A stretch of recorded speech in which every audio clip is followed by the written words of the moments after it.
Hello everyone, সবার জন্য রসায়ন সিরিজে আজকে আমরা চলে এসেছি আমাদের 46 নাম্বার যে এলিমেন্টটা সেটার জন্য আর কি। তো 46 নাম্বার এলিমেন্টটা খুবই ভালো লাগার আমার, একটু তোমাদেরও ভালো লাগবে যখন তোমরা একাডেমিক পড়বা তখন। সেই এলিমেন্টটার নামটা হচ্ছে কীরকম, প্যালাডিয়াম আর কি। সো প্যালাডিয়াম যেটা, এটাকে পিডি দিয়ে প্রকাশ করে, এটার আসলে পারমাণবিক সংখ্যা কত? সংখ্যা হচ্ছে 46, আর এটার ভর কত? 106.42। এটা হচ্ছে ওর পারমাণবিক ভর। আচ্ছা, এবার আমরা যদি খেয়াল করি এই প্যালাডিয়ামটার কিছু আবিষ্কারের গল্প আছে, দেন এইটার ম্যাক্সিমাম ইউজ যে জায়গাটা খুব ভালোভাবে হয় আর কি, যে জন্য বললাম তোমরা পড়াশোনা করতে গেলে জানতে পারবা। এটাকে ক্যাটালিস্ট হিসেবে আসলে ইউজ করা হয় আর কি। ক্যাটালিস্ট মানে কি?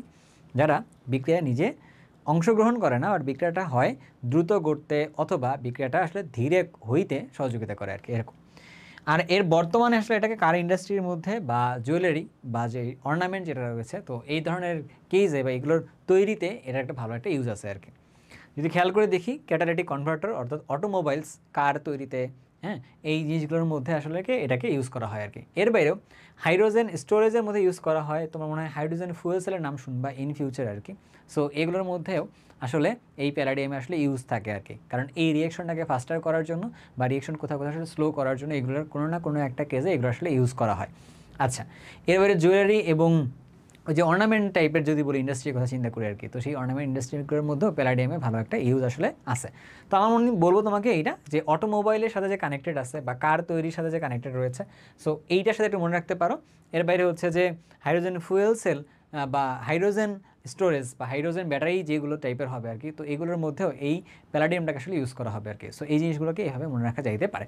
প্যালাডিয়ামের যদি আমরা ওর কিছু ফিজিক্যাল স্টেটের কথা যদি চিন্তা করি, তো এটা সফট, ফিজিক্যাল স্টেট না, ফিজিক্যাল প্রপার্টিসের কথা চিন্তা করতে পারি। তো soft, silvery and white metal একটা, এটা কিন্তু একটা মেটালই অবশ্যই।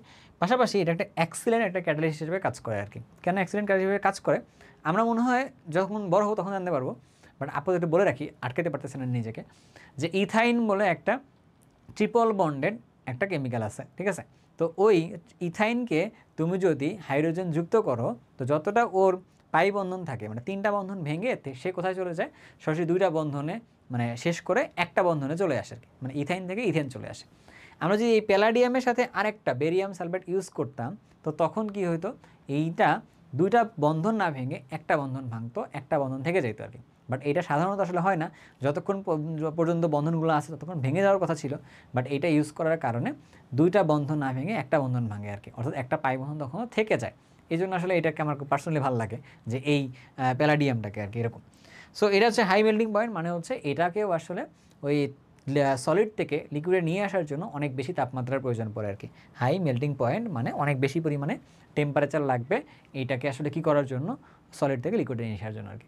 এটা সাধারণত বিক্রিয়া করে অক্সিজেনের সাথে, প্যালাডিয়াম অক্সিজেন মিলে প্যালাডিয়াম অক্সাইড আসলে তৈরি করে আর কি। আমরা সাধারণত এটা জানি যে পর্যায় সারণীর ম্যাক্সিমাম এলিমেন্টগুলো অক্সিজেনের সাথে আসলে রিয়াকশন করে আর কি।